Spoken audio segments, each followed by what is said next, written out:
Comment savoir si mon garant respecte les conditions nécessaires pour me prendre en charge en toute tranquillité? C'est la question que tu te poses. Et dans cette vidéo, je suis là pour t'apporter des solutions, mieux te guider pour que désormais tu saches si ton garant pourra respecter les conditions nécessaires pour te prendre en charge en toute tranquillité. Donc, si tu es fatigué ou quoi que ce soit, tu viens rentrer du boulot ou bien de l'école, je te suggère de prendre une tasse de café, t'asseoir et regarder cette vidéo en toute tranquillité car cela va beaucoup t'aider, t'édifier. Si tu avais des doutes à un certain niveau, je suis sûr qu'à la fin de cette vidéo, tu seras convaincu et tu auras déjà plus l'information.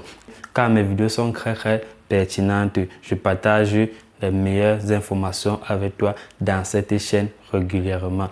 Si tu es nouveau dans cette chaîne, je te suggère de t'abonner, liker pour ne rater aucune de mes prochaines vidéos. Et j'ai fait beaucoup de vidéos pour vous aider durant vos procédures de visa. Salut, je m'appelle Ismaël. Bienvenue dans ma chaîne France Études. Ok, parlons du garant. C'est un sujet tellement sensible, les gars. Et c'est tellement, ça coule le cerveau de plusieurs étudiants qui font leur procédure de demande de visa. Et c'est vrai, je ne vous en veux pas. Même moi, ça m'a cogné le cerveau, mais je comprends en fait. C'est très difficile de savoir si son garant est solvable ou pas. Parce que ça dépend aussi même parfois des agents consulaires. L'information, en fait, on ne peut pas facilement répondre à cette question, mais on a des éléments clés pour vous permettre d'être sûr que vos garants respectent les conditions nécessaires. Dans quel cas tu peux avoir plusieurs garants, dans quel cas un seul garant peut te suffire. On va essayer de mieux parler de ça dans cette chaîne et cette vidéo aujourd'hui. Donc les gars, soyez attentifs, écoutez et regardez la vidéo attentivement. Comme on se disait, c'est très simple. Prenons le cas où tu as un garant financier qui est plutôt ici en France.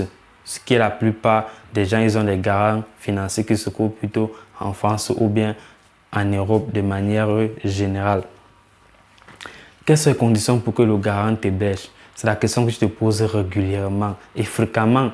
Je suis là pour t'apporter des solutions.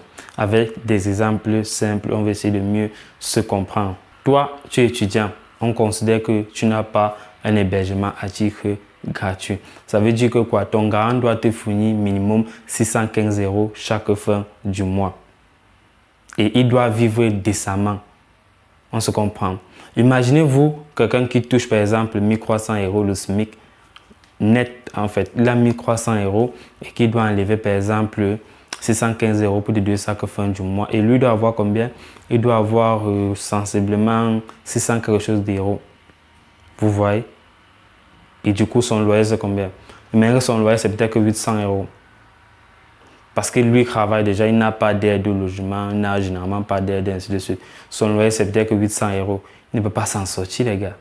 Vous-même, vous ne voyez pas. Selon la logique, ça ne peut pas passer, non? C'est un peu comme ça que vous devez essayer de vous poser la question, trouver un peu ce qui se passe en fait. Donc, généralement, c'est conseillé de prendre 615 €, vous faites x3. Ça veut dire quoi? Même si son loyer, c'est 800 €, il peut vivre quand même avec le reste. On se comprend. Quand on fait 615 € x3, je sais que 6 x 3 donne 18. Donc, on va essayer de minimiser ça à 1800 €. Donc, selon la logique, si ton garant a 1800 € chaque fin du mois, il peut te prendre en charge. C'est vrai, tu vas me dire, la présence des enfants entre en jeu. Mais c'est très compliqué de répondre à ce niveau. On se comprend. Pour les enfants, là, on ne sait pas. Le nombre d'enfants, c'est un peu compliqué à répondre à ce niveau. Parce qu'on va encore tomber dans les nombres de tranches d'âge. Il y a les enfants où l'État envoie une somme chaque fin du mois pour les aider, ainsi de suite. Donc, tu vois, en termes d'enfants, eux-mêmes ne peuvent pas trop entrer en profondeur, en fait. Rassure-toi qu'il doit avoir 1800 € net chaque fin du mois. Là, c'est en toute tranquillité. Je suis sûr que ta prise en charge va passer et qu'il ait aussi un bon loyer raisonnable. Il peut avoir 1800 €, mais c'est vrai, il ne peut quand même pas avoir un loyer de 1200 balles, quoi, de 1200 €. On se comprend. Donc, à ce niveau, ça passe. Je ne sais pas si tu me comprends mieux. Si tu ne me comprends pas, tu peux poser des questions en commentaire. On va encore essayer de mieux discuter sur ce sujet. Maintenant, si toi, tu es hébergé à titre gratuit, là, c'est déjà bien en fait. C'est déjà une très bonne chose. Pourquoi? Parce qu'il ne sera plus obligé de te donner. Oui, c'est une obligation. on va utiliser l'obligation, en fait, c'est l'obligation. Donc, il ne sera plus obligé de faire un virement de 615 € chaque fin du mois. Il peut maintenant te faire un virement de 300 €, 315 €. Donc, tu vois, c'est différent maintenant de celui qui avait, il fallait minimum 1800 €. Raison pour laquelle on a dit, pour que le garant soit solvable ou bien pour que les conditions de garant soient là, c'est un peu compliqué. Il faut qu'on prenne des exemples terre à terre selon la logique pour essayer de mieux comprendre les choses. Comme je disais, c'est simple les gars. On se comprend, non? Donc, si toi, tu as par exemple, celui qui touche par exemple le SMIC, 1300 €, vous voyez que lui, il peut prendre en charge quelqu'un. Vous êtes d'accord avec moi? Il peut prendre en charge une personne.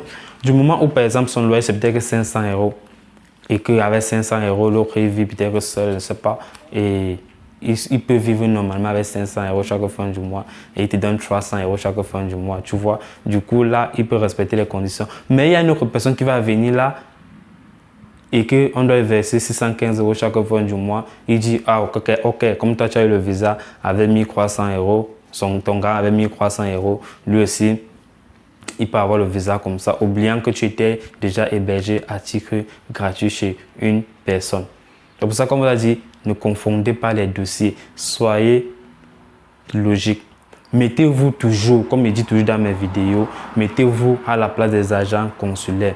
Dites-vous qu'en réalité, je suis un agent consulaire. Comment j'évalue le dossier de monsieur X ou monsieur Y? Si c'est moi à telle position, est-ce que je lui aurais donné un visa? C'est comme ça, c'est une logique. Plus vous allez commencer à vous questionner, vous aurez beaucoup de réponses à vos questions. Seul, en toute tranquillité, les gars. Donc, chaque fois, quand vous êtes dans les doutes, posez-vous la question, est-ce que ça peut passer? Je prends des exemples terre à terre sur cette chaîne. J'essaie d'expliquer au plus bas niveau possible pour que vous puissiez mieux comprendre. C'est ça ma logique. Vous édifier au maximum durant vos procédures de demande de visa. On se comprend. De la même chose, si ton garant est en Afrique, bon, garant en Afrique, c'est autre chose, hein, parce que parfois, garant en Afrique, il y a beaucoup de conditions qui entrent en jeu.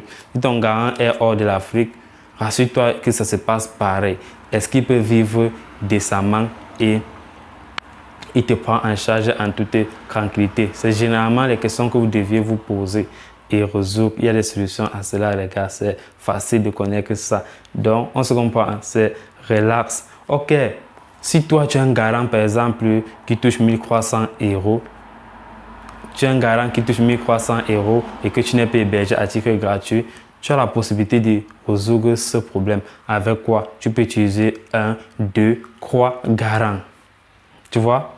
Tu peux associer à ça 1, 2, 3 garants. Ça peut passer. C'est très simple, les gars. On ne sait pas si on se comprend. Tu prends un garant qui fait 615 €, 315 € chaque fin du mois. Tu prends un second garant qui va te verser 600, 300 € également.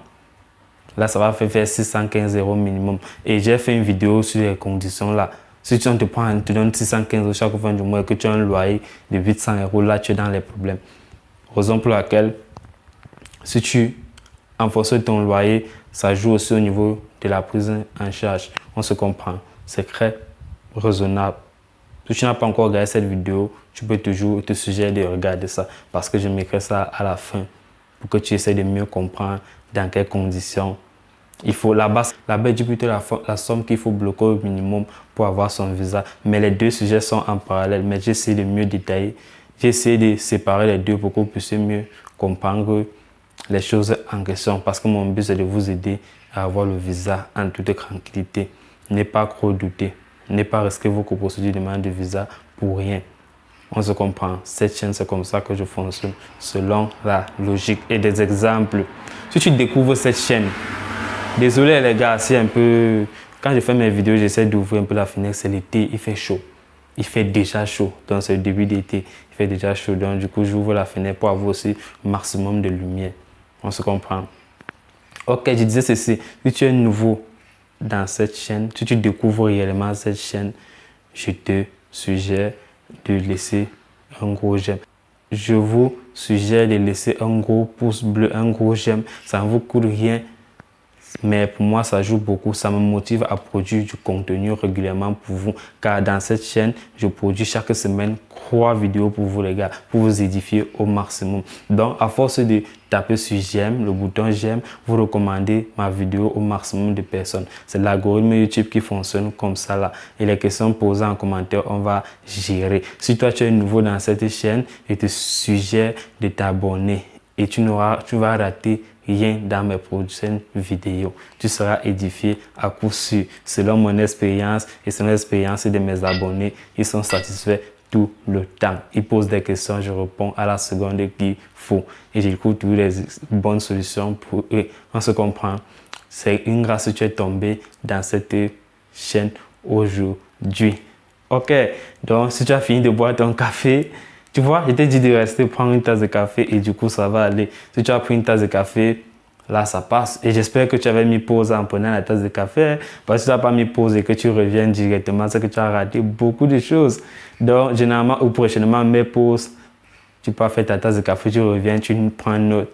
Tu écris en fait. Parce que moi, c'est un peu comme ça la meilleure méthode de faire certaines recherches. Parce que ce que vous êtes en train de faire, c'est des recherches. On se comprend. Donc, ok les gars.